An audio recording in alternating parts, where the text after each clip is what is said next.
1979 കാലഘട്ടത്തിൽ നാമെല്ലാവരും പഠിച്ച ഒരു കവിതയാണ് ഇത്. 2ാം ക്ലാസ്സിലെ പാഠപുസ്തകം പാഠം 34 അപ്പോൾ ആ കവിത കുറച്ച് വരികളേ ഉള്ളൂ, പക്ഷേ അതൊക്കെ ഒരു ഭയങ്കര സംഭവം തന്നെയായിരുന്നു. വിട്ടയക്കുക എന്നാണ് അതിൻ്റെ തലക്കെട്ട്. വിട്ടയക്കുക കൂട്ടിൽ നിന്നെന്നെ, ഞാനൊട്ടു വാനിൽ പറന്നു നടക്കട്ടെ. കാൺമതുണ്ടതാ തെല്ലകലത്തിലൻ ജന്മഭൂമിയാം കാനനം മോഹനം. താമരമലർ കയ്യാൽ തടാകങ്ങൾ പ്രേമമോടെന്നെ മാടി വിളിക്കുന്നു. പുൽത്തളിരുകൾ പൂന്തുകിൽ നെയ്യുന്നു, പുഷ്പരാജികൾ പുഞ്ചിരി കൊള്ളുന്നു. വിട്ടയക്കുക കൂട്ടിൽ നിന്നെന്നെ, ഞാനൊട്ടുവാനിൽ പറന്നു നടക്കട്ടെ. നമ്മുടെ പ്രശസ്ത കവയിത്രി ബാലാമണി അമ്മയുടെ കവിതയാണിത്. കുറച്ച് വരികൾ മാത്രമേ ഇതിലുള്ളൂ. കുറച്ച് വലിയ കവിതയാകാൻ സാധ്യതയുണ്ട്. അതിലെ പ്രധാന വരികൾ മാത്രമായിരിക്കാം ഇത്. ഒരു പക്ഷിയുടെ വിലാപം പോലെയാണ് ഇതുള്ളത്. പക്ഷി പറയുന്നതായിരിക്കും.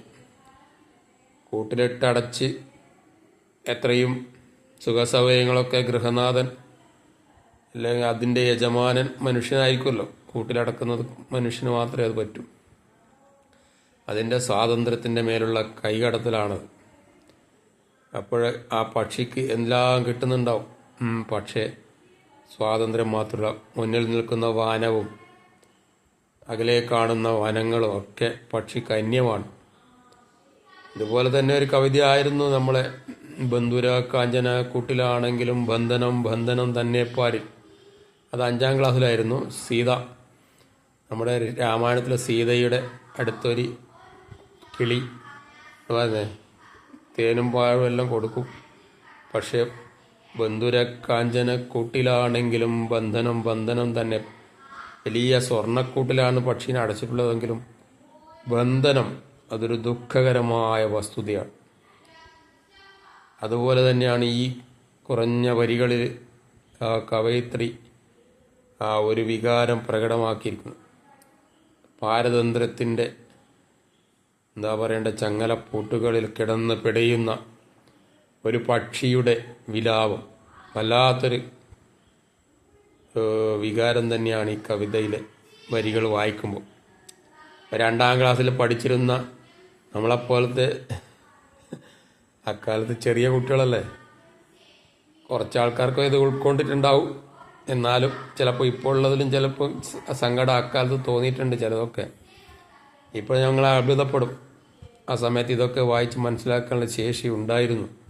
അപ്പോൾ അക്കാലത്തും ഉണ്ടായിട്ടുണ്ട്, പക്ഷെ ഇത്രമാത്രം നമുക്കതിൻ്റെ യാഥാർത്ഥ്യങ്ങൾ ഉൾക്കൊള്ളാൻ പറ്റിയിട്ടുണ്ടോ എന്ന് പറയാനും പറ്റത്തില്ല. അതൊക്കെ ആസ്വാദകരായ നിങ്ങളാണ് വിലയിരുത്തേണ്ടത്.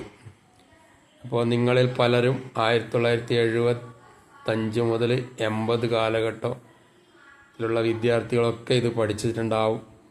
അവരൊക്കെ ഇതിനെ ഇങ്ങനെ ഓർമ്മിച്ച് വെക്കണം. തങ്ങളുടെ ഒന്നിച്ച് പഠിച്ചിരുന്ന സഹപാഠികൾക്കൊക്കെ ഇത് അയച്ചു കൊടുക്കണം, ഷെയർ ചെയ്യണം. ഇതൊക്കെ നമുക്ക് അഭിമാനത്തോടെ പറയണ്ടേ, നമ്മൾ പഠിച്ചതാണിതൊക്കെ. ഇപ്പോഴേ ഈ പാഠപുസ്തകങ്ങൾ ഇത്തരത്തിലുള്ള ചിന്തോദ്ദീപകമായ ഇത്തരം കവിതകൾ ഉണ്ടോ എന്ന് ചോദിച്ചാൽ ഉണ്ടോ എന്ന് നമുക്ക് പറയാൻ പറ്റത്തില്ല. അക്കാലത്തെ ഒരു വമ്പിച്ച ഒരു പാഠാവലി തന്നെയായിരുന്നു അതൊക്കെ.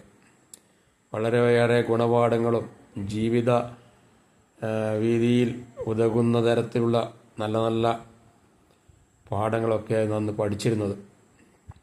അത് നമ്മളെപ്പോലുള്ള കുട്ടികളെ, നമ്മുടെ സഹപാഠികളെ എല്ലാവരെയും സംസ്കാര സമ്പന്നരാക്കുന്നതിലേക്കും ഇത്തരം കവിതകളും പാഠങ്ങളും ഒക്കെ ഉതകിയിട്ടുണ്ട് എന്നുള്ള കാര്യത്തിൽ യാതൊരു സംശയമില്ല. ആയതുകൊണ്ട് പ്രിയ സുഹൃത്തുക്കൾ, ഇനിയും ഒരുപാട് വീഡിയോ ഇടാനുണ്ട് നമ്മുടെ പാഠപുസ്തകങ്ങളെ പറ്റിയിട്ടുള്ളത്. നിങ്ങൾ ഷെയർ ചെയ്യുക, ലൈക്ക് ചെയ്യുക, പ്രോത്സാഹിപ്പിക്കുക. ഷെയർ ചെയ്യാനെന്ന് പറയുന്ന കാരണം ഷെയർ ചെയ്താലേ ആർക്കെങ്കിലും ഇതൊക്കെ ഉപകാരപ്പെടും. പിന്നെ ലൈക്ക് ചെയ്യുക, ബെൽ ബട്ടൺ അമർത്തി സബ്സ്ക്രൈബ് ചെയ്യണം. കാരണം സബ്സ്ക്രൈബ് ചെയ്ത് കഴിഞ്ഞാൽ മാത്രം അടുത്ത വീഡിയോ വരുമ്പോൾ ഉടനടി നിങ്ങൾക്ക് ലഭിക്കുകയുള്ളൂ.